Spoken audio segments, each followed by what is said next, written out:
Acompáñame a orar. Padre, gracias te doy porque podemos reunirnos como iglesia para escuchar tu palabra, escuchar tu voz. Y queremos hacerlo eso. Queremos escucharte. Siempre que tú hablas, hay quienes escuchan. Y esos queremos ser nosotros. Gracias porque tu palabra es el medio que nos has dejado para conocerte. Y también tu palabra es el medio que nos has dejado para santificarnos, para madurarnos, para hacernos mejores seres cada día. Gracias porque es un libro vivo y eficaz y te alabamos por eso. Que este día, Dios, tu nombre sea glorificado y que nuestros corazones sean ministrados conforme a la necesidad que hoy tengamos. Que salgamos diferentes de cómo entramos, Padre, en el precioso y poderoso nombre de Jesús. Amén y amén. Bien, entonces vamos a Hebreos capítulo 5. Yo tengo aquí este pasaje en la Nueva Biblia de las Américas y dice así. Voy a leer desde el versículo 1 hasta el versículo 10. Porque todo sumo sacerdote tomado de entre los hombres es constituido a favor de los hombres en las cosas que a Dios se refieren, para presentar ofrendas y sacrificios por los pecados. Puede obrar con benignidad para con los ignorantes y extraviados, puesto que él mismo está sujeto a flaquezas o a debilidades. Por esta causa está obligado a ofrecer sacrificios por los pecados, tanto por sí mismo como por el pueblo. Nadie toma este honor para sí mismo, sino que lo recibe cuando es llamado por Dios, así como lo fue a Aarón. De la misma manera, Cristo no se glorificó a él mismo para hacerse sumo sacerdote, sino que lo glorificó el que le dijo: Hijo mío eres tú, yo te he engendrado hoy. Como también dice en otro pasaje, tú eres sacerdote para siempre, según el orden de Melquisedec. Cristo, en los días de su carne, habiendo ofrecido oraciones y súplicas con gran clamor y lágrimas al que lo podía librar de la muerte, fue oído a causa de su temor reverente. Aunque era hijo, aprendió obediencia por lo que padeció. Y habiendo sido hecho perfecto, vino a ser fuente de eterna salvación para todos los que le obedecen, siendo constituido por Dios como sumo sacerdote según el orden de Melquisedec. El pasaje que acabamos de leer está conectado a los versículos 14 al 16 que el domingo pasado escuchamos del mensaje que se compartió acerca del sumo sacerdocio de Cristo. En esos versículos del 4:14 al 16, Jesús es presentado como un sumo sacerdote tentado. A diferencia de nosotros, Él fue tentado de forma externa porque internamente no tenía naturaleza pecaminosa. Nosotros sí la tenemos. Recordemos que ser tentados no es pecado. El pecado es ceder a la tentación.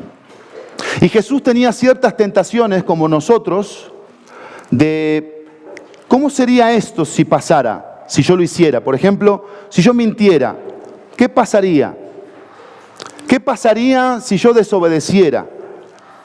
Y Jesús también estaba siendo tentado a rechazar la voluntad de Dios.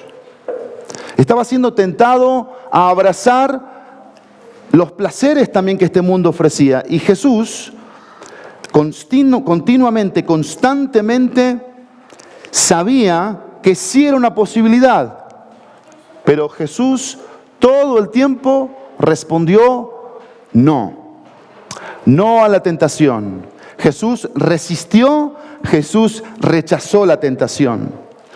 Y ahí vimos a Jesús que se nos presenta como un sumo sacerdote disponible, que está dispuesto ¿a qué? A recibirnos a nosotros, con nuestras debilidades. Y yo quiero que pienses conmigo en esta mañana. ¿Qué hemos aprendido hasta aquí acerca de Jesús? ¿Qué hemos aprendido? ¿Qué estamos aprendiendo tú y yo día tras día acerca de Jesús? Porque en la medida que tú y yo conozcamos más a Jesús, van a suceder cosas internamente.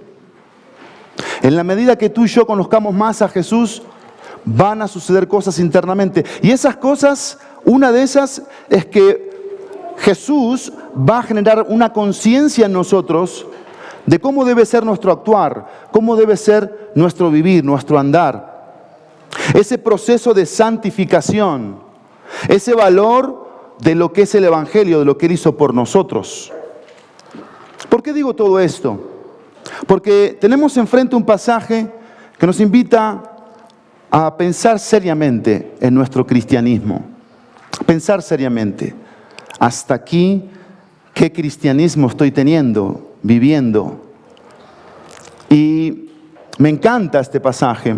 Me hizo trabajar extremadamente, estudiar extremadamente, meditar, reflexionar, estudiar, leer, escuchar, etc. Y aquí vamos a ver a Jesucristo como el sumo sacerdote calificado. El sumo sacerdote calificado.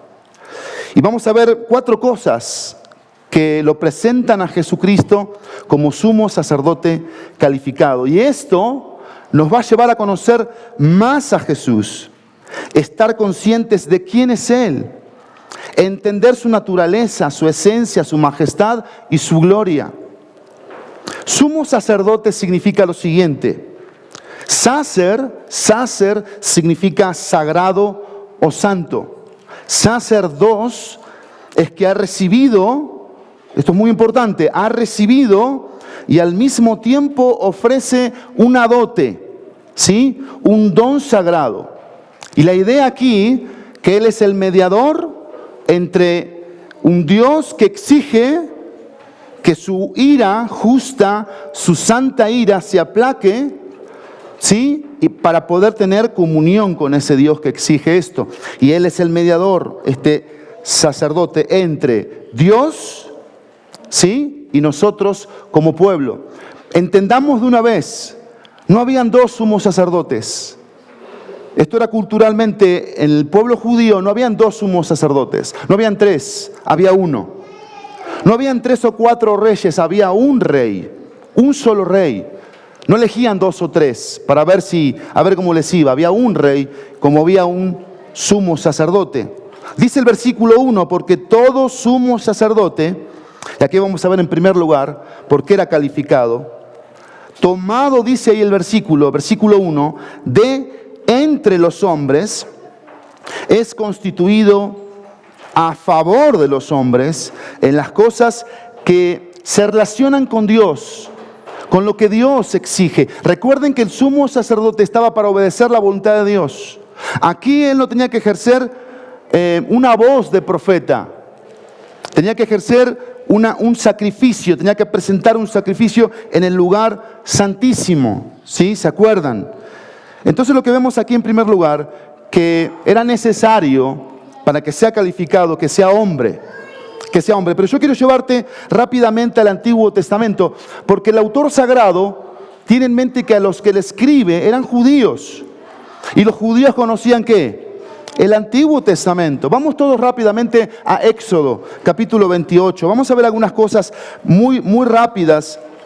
No porque tenga que ser rápido, sino porque no es realmente el punto que yo quiero predicar hoy, pero sí quiero enseñarles algo muy importante. Y dice Éxodo, versículo 4, aquí vamos a ver las partes, las vestiduras. Estas son las vestiduras, estoy en Éxodo 28:4. Las vestiduras que harán un pectoral, un efod, un manto, una túnica tejida de cuadros, una tiara y un cinturón.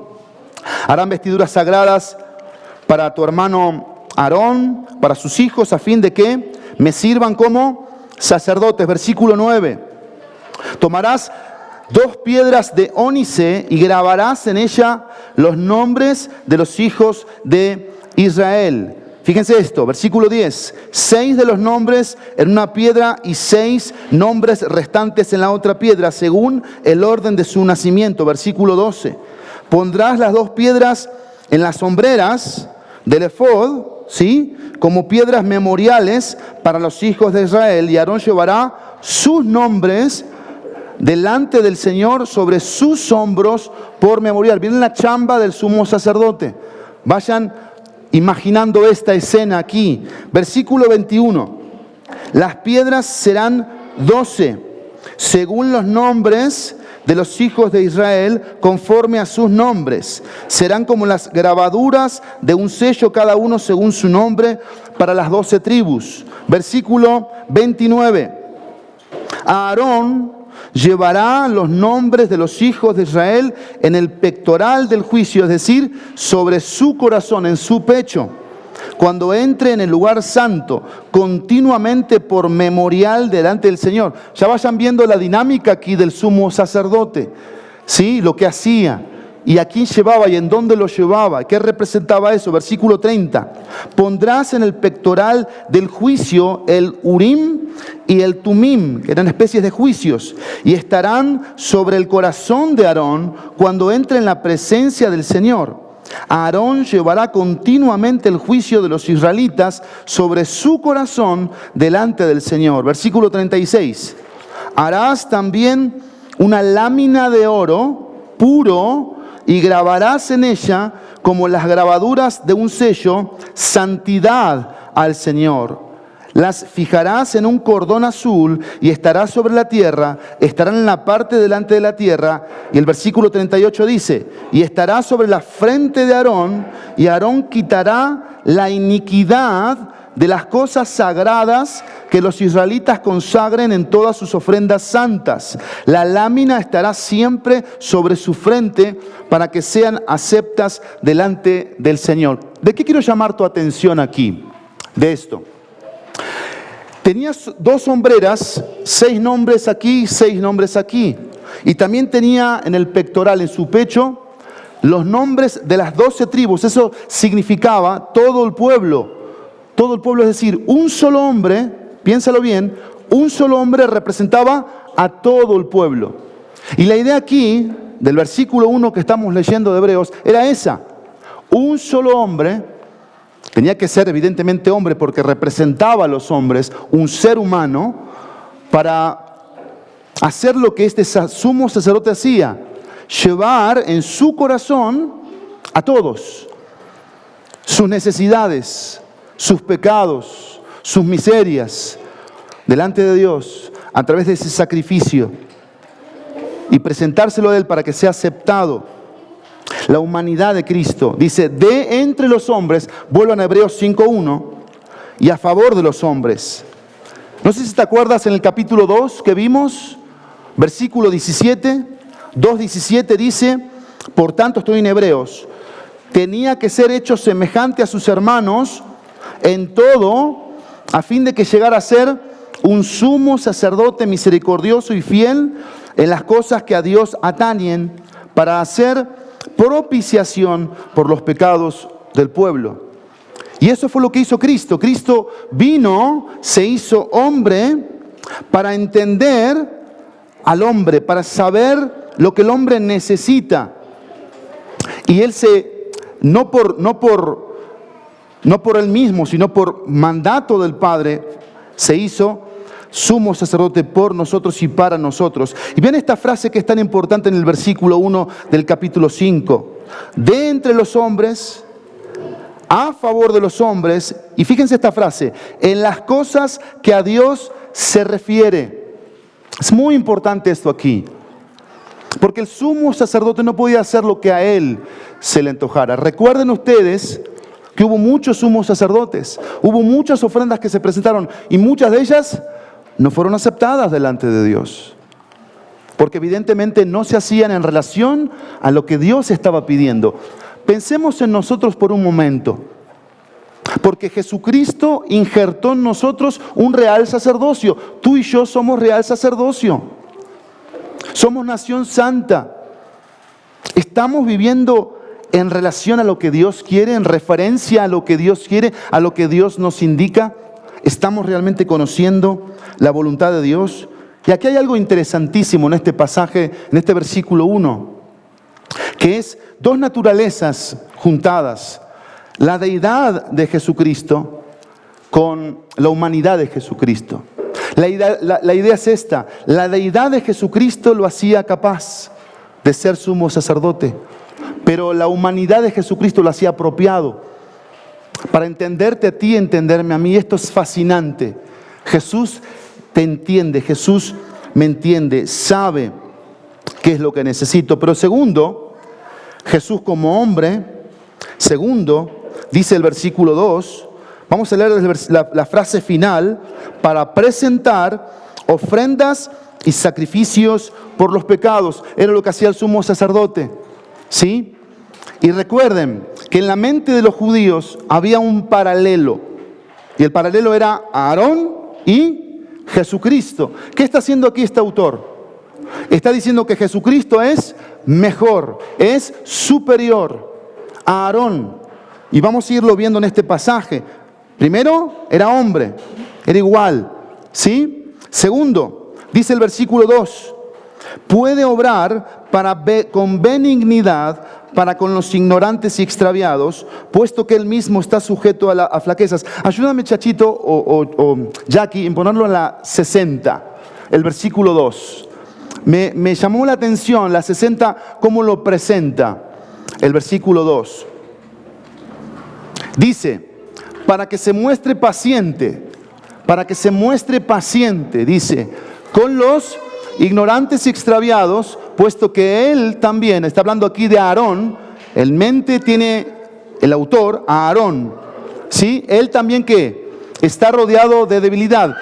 Y el versículo 3, míralo conmigo, versículo 3, va a explicar esta parte, la parte final del versículo 2, que dice, por esa causa, este sumo sacerdote, Aarón, y todos los que seguían después de él, está obligado a ofrecer sacrificios por los pecados, y dice, tanto por sí mismo como por el pueblo. Pero lo segundo que quiero llamar tu atención aquí es el versículo 2 de la 60, dice paciente.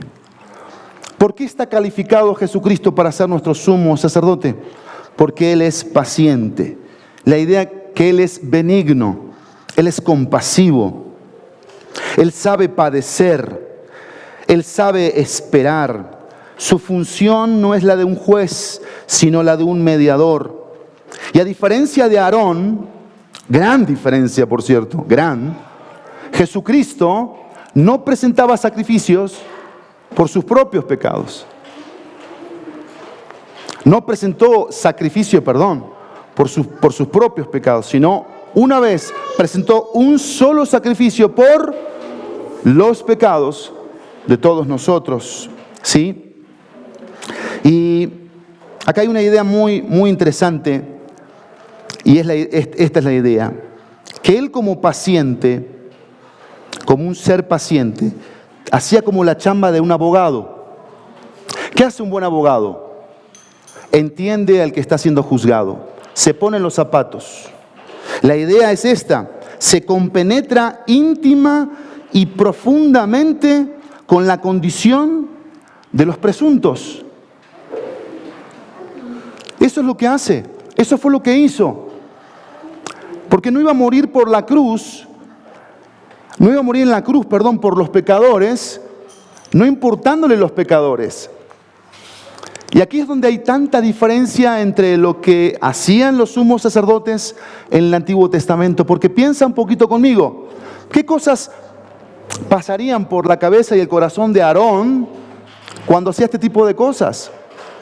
Si Aarón era como tú y como yo, tendría que cargas, luchas, quizás tuvo una semana difícil, un mes difícil, pero tenía esa responsabilidad, Aarón, de hacer lo que Dios estaba pidiendo. Y eso no era cosa sencilla, no era cosa fácil. Pero Jesucristo lo hizo mejor. Y acá hay algo que es extraordinario. Jesús nos entiende, por eso puede ser paciente. Nos entiende, por eso puede ser paciente. Y miren lo que dice este texto bíblico. ¿Para quién es paciente Jesucristo?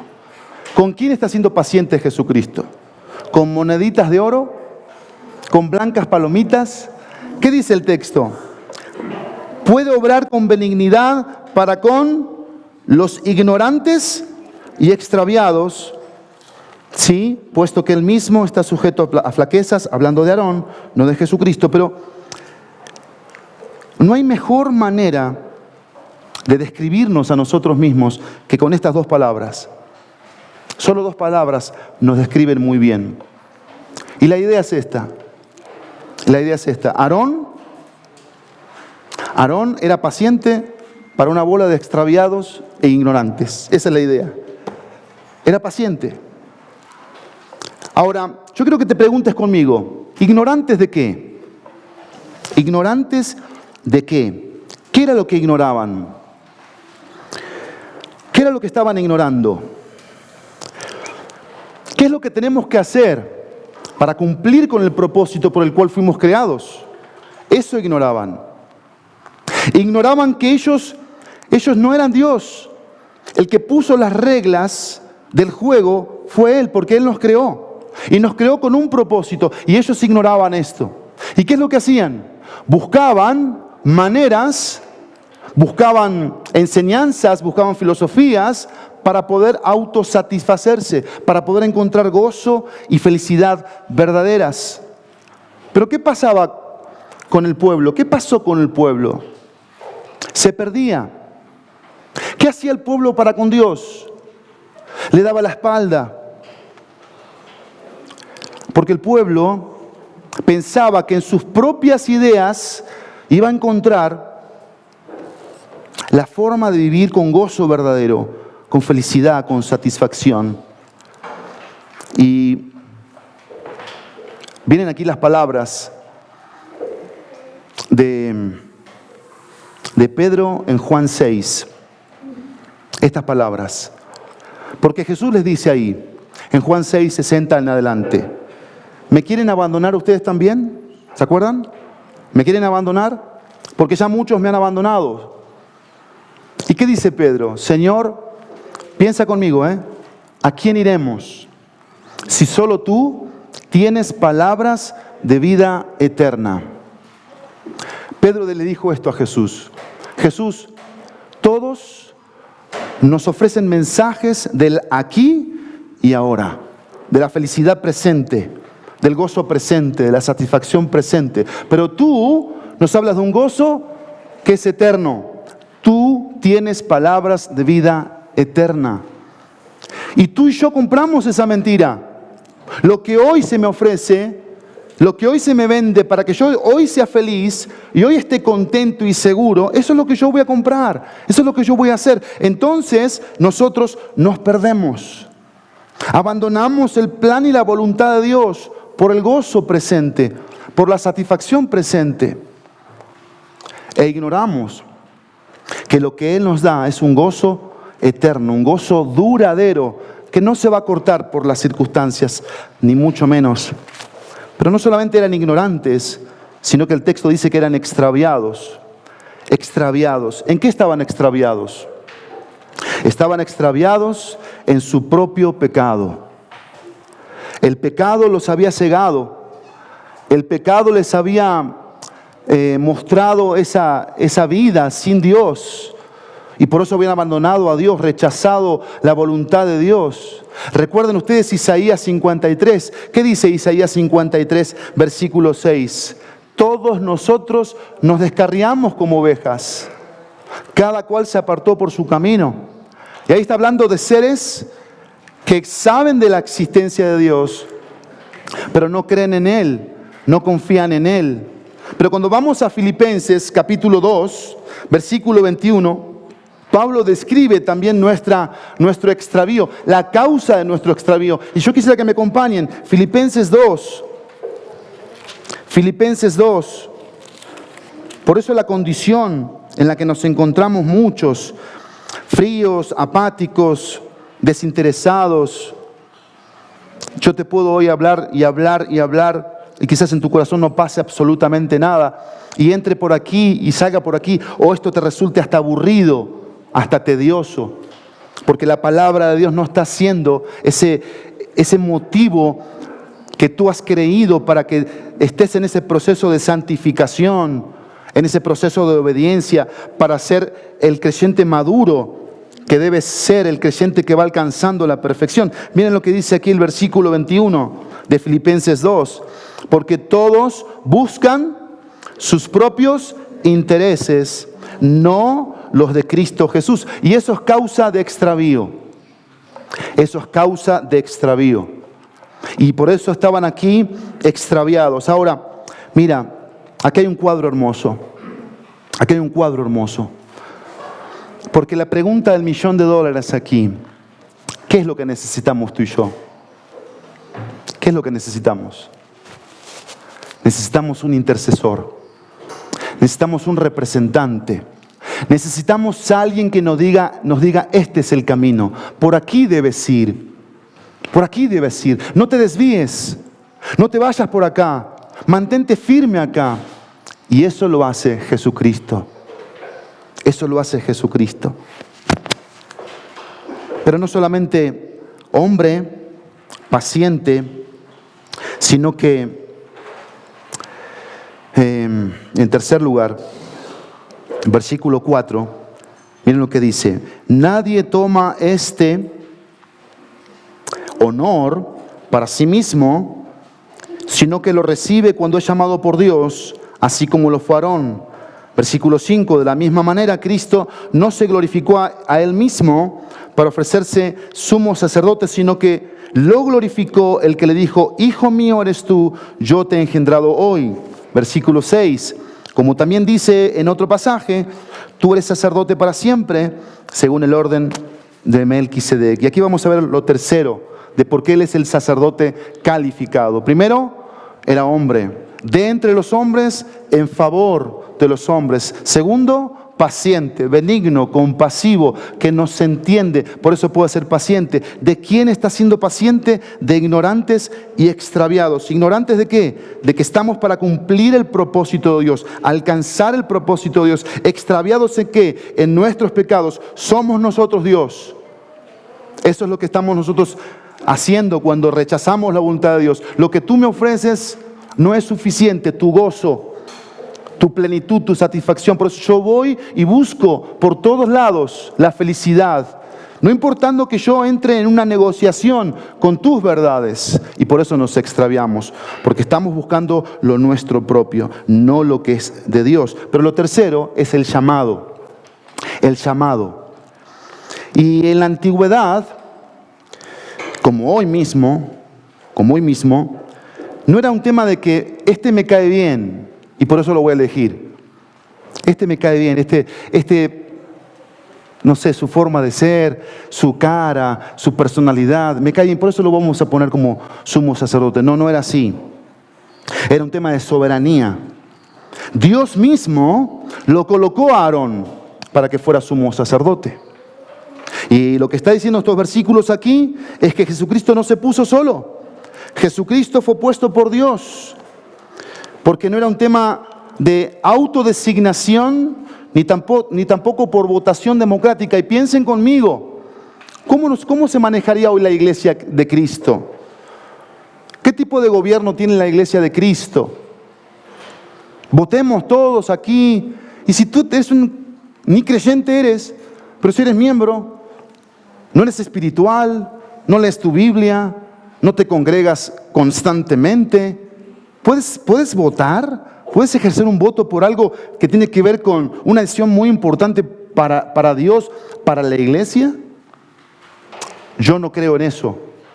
Yo creo en un gobierno de hombres temerosos de Dios, consagrados al Señor, que están dispuestos a hacer la voluntad de Dios por cualquier cueste lo que cueste, hombres que están en un proceso de alcanzar la madurez, hombres que persiguen los rasgos de Jesucristo en su vida, hombres que están al pie del cañón, ¿sí?, haciendo la voluntad de Dios una y otra vez, hombres humildes, hombres sensibles, y que puede recaer con mucho temor de Dios una decisión que se tenga que tomar como iglesia.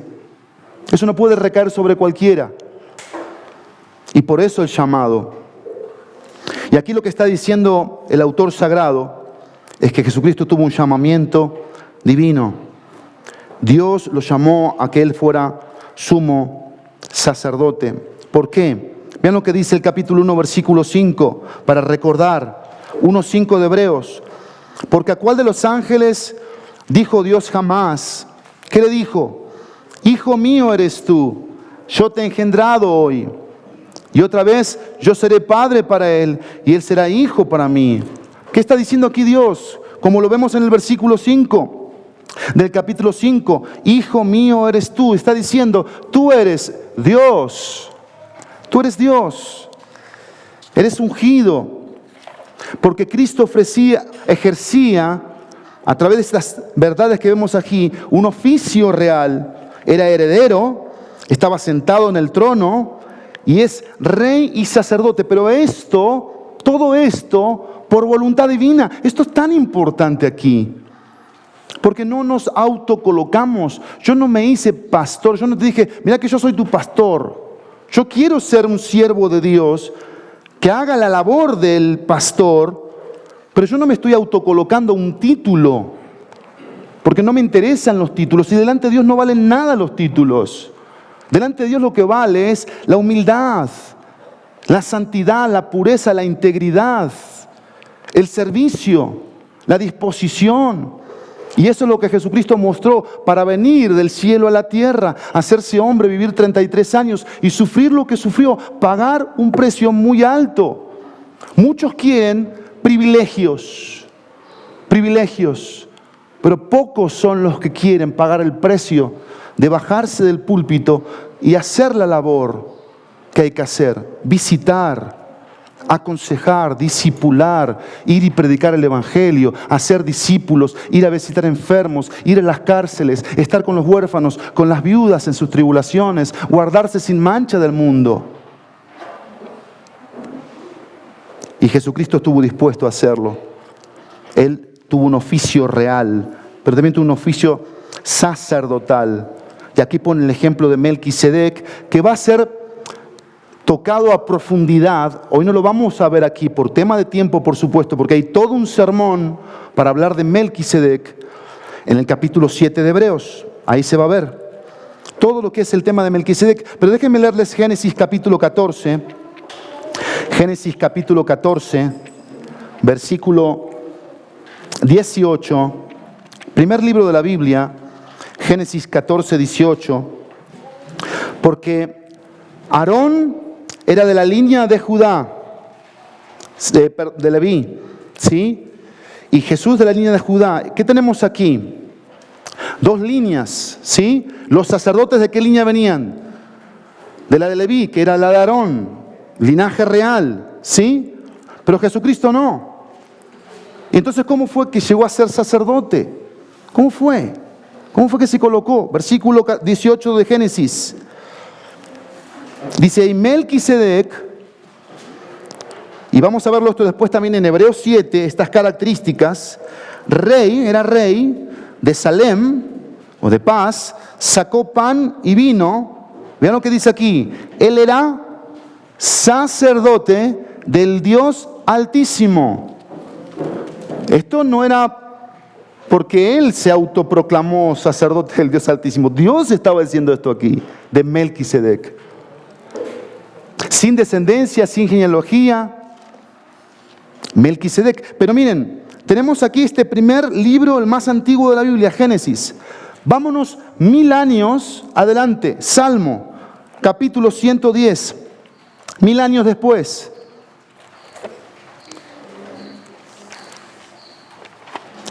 Salmo 110, versículo 4, dice, el Señor ha jurado y no se retractará. ¿Qué fue lo que juró? Tú eres sacerdote para siempre, según el orden de Melquisedec. Y volviendo a Hebreos, a nuestro pasaje, tenemos aquí, como dijimos, el versículo 1, que habla de lo que Él es hijo, es Dios, su deidad, heredero, rey. Y después tenemos el versículo 6, que trae estos pasajes del Antiguo Testamento, puntualmente el Salmo 110, versículo 4, donde dice, tú eres sacerdote para siempre, según el orden de Melquisedec. Está hablando aquí del llamado de Jesucristo a ser sumo sacerdote en la línea de Melquisedec. ¿Y qué es lo que tenemos aquí? ¿Cuál es el paralelo aquí? ¿Cuál es el paralelo?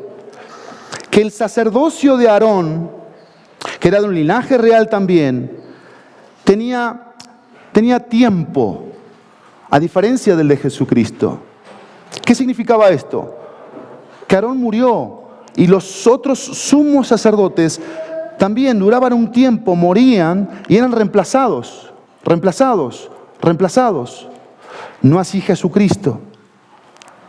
Jesucristo es el sacerdote que vino a ejercer como representante de ti y de mí para siempre, es eterno. Por eso es un rey superior, porque es el Hijo, y es un sacerdote superior porque es eterno. Y recuerda esto, muy importante aquí, fue llamado por Dios, soberanamente. Dios llama soberanamente. Y yo quiero preguntarte en esta mañana, ¿Dios te ha llamado a hacer algo? ¿Últimamente te ha llamado Dios? ¿Te está marcando algo? ¿Te está mostrando algo Dios? Porque Dios sigue llamando soberanamente. Dios sigue haciéndolo. Pero miren otra cosa muy importante aquí. ¿Cuántos reyes se necesitaban en Israel? Contéstenme. ¿Cuántos reyes? 1. ¿Cuántos sacerdotes se necesitaban? 1. Hoy, ¿cuántos reyes necesito yo en mi vida? ¿Cuántos sacerdotes necesito hoy en mi vida? 1. ¿Cómo se llama? Más fuerte. Más fuerte. Como si lo fuera realmente. Él está siendo tu rey y tu sacerdote. Él lo está haciendo de verdad. O estamos contestando por contestar religiosamente, pero si yo pienso en mi vida, hoy estoy extraviado. Hoy estoy yo poniéndome como Dios y buscando autosatisfacerme porque estoy cansado de esperar. Ya me cansé de esperar. Y los placeres de este mundo me ganan. Entonces yo hago mi propia voluntad. Pero vengo a la iglesia. ¿Sí? Yo te quiero preguntar, escúchalo bien. ¿Estás segura y seguro de querer seguir así? ¿Estás segura? ¿Estás seguro de querer seguir viviendo bajo tus propios pensamientos, sentimientos, buscando gozo verdadero? ¿Escuchaste las palabras de Pedro? Solo tú tienes palabras de vida eterna. Nosotros no tenemos idea de lo que es el placer verdadero. Ni idea. Nosotros pensamos que el placer verdadero es comerme un postre ahora en el momento, ahora. Un pedazo de carne ahora. Ese es el placer. No tenemos ni idea de lo que es el placer verdadero. Imagínate conmigo, por favor, solamente 1 minuto en la presencia de Dios. 1 minuto. Imagínate. ¿Qué es lo que vives ahí? ¿Qué es lo que encuentras ahí? 1 minuto, uno solo. ¿Qué recibes en ese minuto en la presencia de Dios? No estás pensando en nada, no estás sintiendo nada, solo estás sabiendo que estás delante de Dios. De su santidad, de su justicia, de su pureza, de su rectitud. Porque esta es la idea aquí. Cuanto más yo lo conozco a Él, más me doy cuenta de que yo no puedo y que le necesito depender totalmente de Él para vivir esta vida y para realmente poder encontrar ese gozo verdadero, ese placer verdadero, que no tengo ni idea, no me lo puedo ni imaginar. ¿Por qué no me lo puedo imaginar? Porque tengo ignorancia, ignoro lo que Dios es y estoy extraviado en mis propios pecados, en mis propios procederes. Pero solamente hay un rey, solo hay un rey. Y aquí lo proclamamos, amén. Solo hay un rey. Terminamos. Jesús, hombre. Jesús, paciente. Jesús, llamado. Pero en último lugar, Jesús fue perfeccionado. Perfeccionado. Versículo 7 en adelante. 5, 7 en adelante. Cristo, en los días de su carne, habiendo ofrecido oraciones y súplicas con gran clamor y lágrimas al que lo podía librar de la muerte, fue oído a causa de su temor reverente. Quiero que vean esto porque es tan importante aquí para concluir. Aquí vamos a ver verdaderamente por qué Él fue calificado como sumo sacerdote. Porque acuérdense, en Hebreos 4, 14 al 16, ¿de qué se nos habló? De un sumo sacerdote tentado que se nos muestra disponible, dispuesto. Pero aquí vamos a ver que es calificado. ¿Por qué es calificado? Versículo 7 que acabamos de leer. Versículo 8. Vean este versículo que nos rompe la cabeza, nos vuela la cabeza. ¿Qué dice? Aunque era hijo, aunque era Dios. Piensa conmigo, piensa.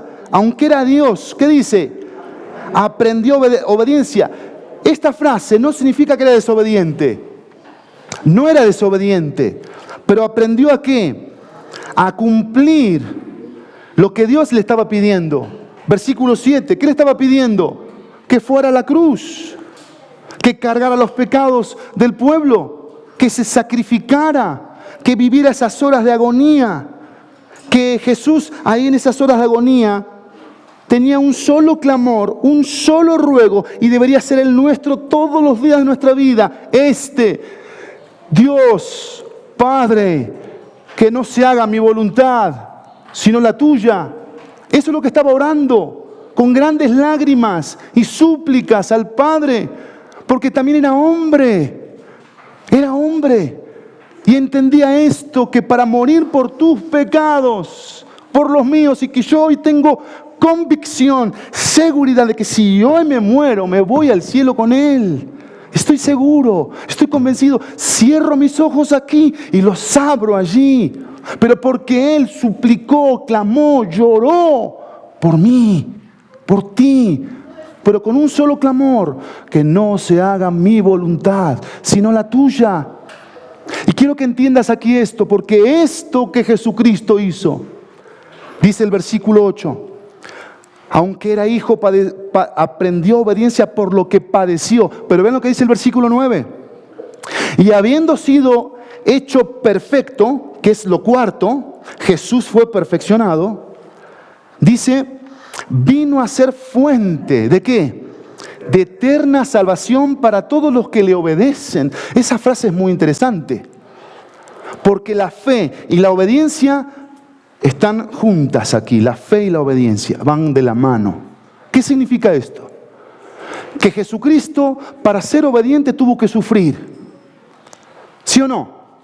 Tuvo que sufrir. No le fue fácil ser obediente a Jesucristo.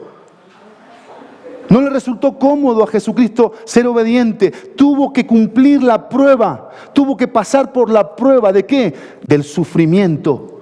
¿Para qué? Para demostrar que Él era el sumo sacerdote que tú y yo necesitábamos. Y esto nos dice algo, que Jesucristo, cuando yo creí en Él, cuando lo hice mi Salvador, injertó en mi vida. ¿Sabes qué injertó? Su obediencia.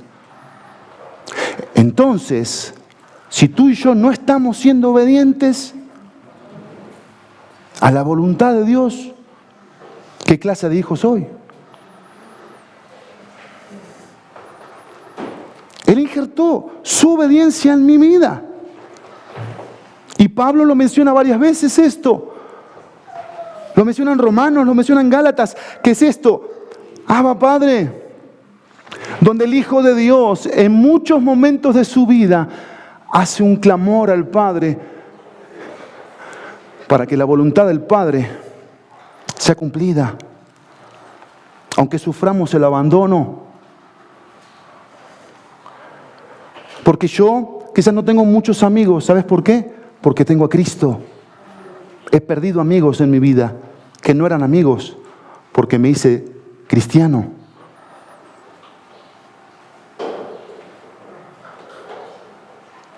En donde el interés no es momentáneo, no es material, porque esto perece.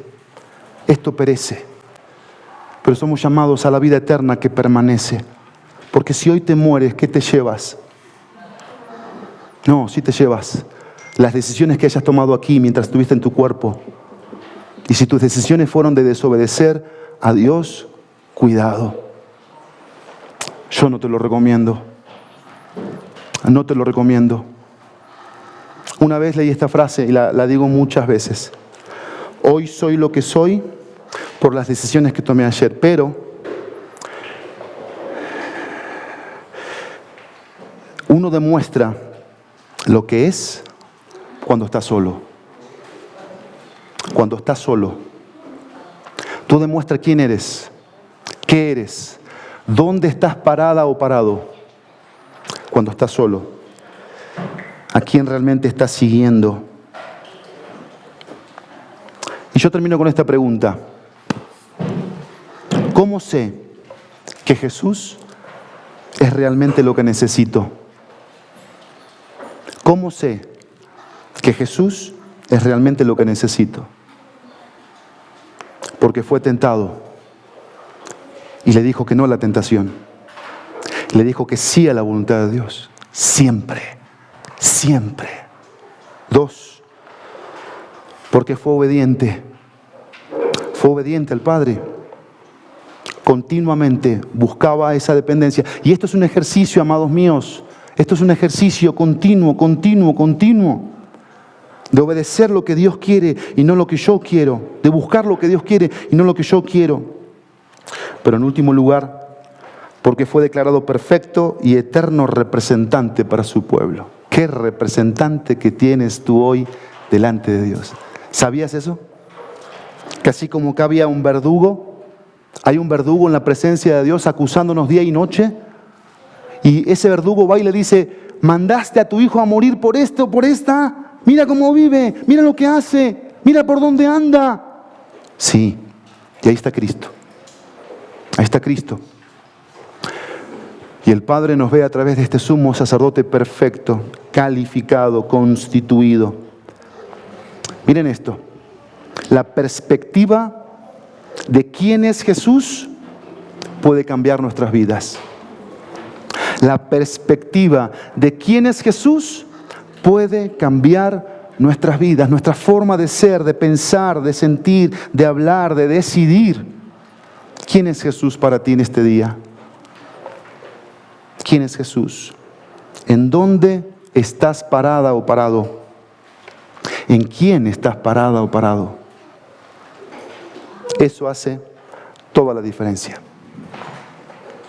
Padre, gracias en esta mañana por Jesucristo. Gracias por su obediencia. Me encanta que no solamente está disponible, sino que también es capaz. O sea, no solamente está para mí, sino que puede por mí. Puede lo que yo no puedo. Y es todo. Porque puedo tener a alguien disponible, pero que no puede. O puedo tener a alguien capaz, pero que yo no puedo porque me cuesta mucho. Pero Jesucristo está disponible y es capaz para mí siempre, a toda hora, en todo momento. Gracias por este precioso sumo sacerdote que es nuestro representante, es nuestro intercesor. Y yo te quiero invitar en esta mañana, iglesia, a que si hay algo que tienes que arreglar con Cristo, lo puedas arreglar en estos momentos. Me gustaría que puedas hacer una oración en tu lugar, en silencio. Si quieres salir e irte a alguna parte de la propiedad y orar, también lo puedes hacer. arreglar tus cuentas con Él. Si estás viviendo para ti, hoy te puedes reconciliar con Cristo. Ahí en casa, a las familias que están en casa, en otros lugares que nos están viendo, lo mismo. No dejes pasar este momento para encontrarte con Él, para hablar con Él. Porque así como hubo alguien que hoy nos ejemplificó ese resorte, que se brinca, se pone de pie y dice: yo pago esa deuda. Eso es Cristo para cada uno de nosotros. Siempre está disponible para mí, para darme paz, gozo verdadero. Gracias, Padre, que tu nombre sea glorificado en cada uno de nosotros, en el precioso y poderoso nombre de Jesús. Amén y amén.